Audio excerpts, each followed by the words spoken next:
मालदीव से कई दिनों तक रहने के बाद चीन का जासूसी जहाज अब वापसी के लिए रवाना हो गया है। अनुसंधान के नाम पर मालदीव गया ये चीनी जहाज जासूसी के लिए बहुत बदनाम है। इसीलिए इसके मालदीव जाते ही भारत चिंतित हो उठा था कि पिछले सप्ताह मालदीव के एक बंदरगाह पर पहुंचा था 4500 टन वजनी उच्च प्रौद्योगिकी से लैस चीन का अनुसंधान जहाज मालदीव के तट से अब रवाना हुआ। स्थानीय मीडिया ने बुधवार को ये खबर दी है।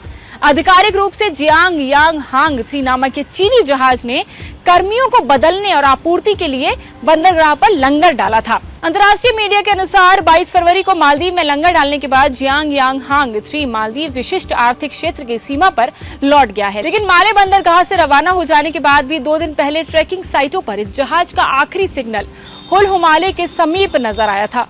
हुल हुमाले माले के उत्तर पूर्व में 10 किलोमीटर से भी कम दूरी पर है। ये जहाज 23 फरवरी को थिलाफूसी पर रुका था, जो माले से पश्चिम में करीब 7.5 किलोमीटर दूर है। न्यूज पोर्टल ने कहा, ऐसी संभावना है कि इस जहाज ने ट्रैकिंग प्रणाली बंद कर दी हो, जैसा उसने 22 फरवरी को इंडोनेशिया के तट के पास जावा समुद्री क्षेत्र से माले रवाना होते हुए किया था।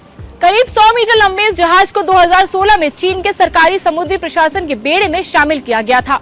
चीन में ये एकमात्र 4500 टन का वजनी जहाज है। 2019 से चीन अपने पायलट ओशियन लेबोरेटरी में तट से दूर समुद्र में और गहरे सागर में सर्वेक्षण के लिए इस जहाज का इस्तेमाल कर रहा है। 25 जनवरी को श्रीलंका ने जियांग यांग हांग 3 के प्रवेश को अनुमति देने से इनकार करते हुए कहा था कि उसने अपनी समुद्री सीमा में विदेशी अनुसंधान जहाजों के प्रवेश पर 1 साल के लिए रोक लगाने की घोषणा की है। भारत ने अपने पड़ोस में चीन के अनुसंधान जहाजों के लंगर डालने पर चिंता प्रकट की थी। संयोग से ये चीनी जहाज भारत मालदीव श्रीलंका त्रिपक्षीय दोस्ती 16 के अभ्यास के स्थल के समीप ही था।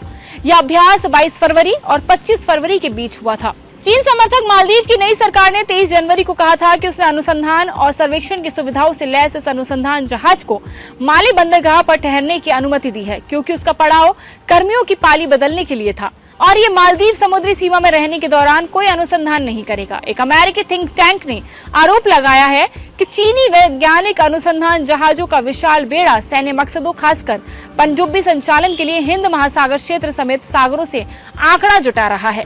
चीन ने इस आरोप का खंडन किया है। उसका कहना है कि उसके जहाज संयुक्त राष्ट्र समुद्री कानून संधि के तहत ही संचालित होते हैं। तो ये तो अब वक्त ही बताएगा कि चीन में इसकी क्या राय है और चीन में इसकी क्या पूरी की पूरी प्लानिंग है। तब तक के लिए जुड़े रहें इंडिया टीवी के साथ।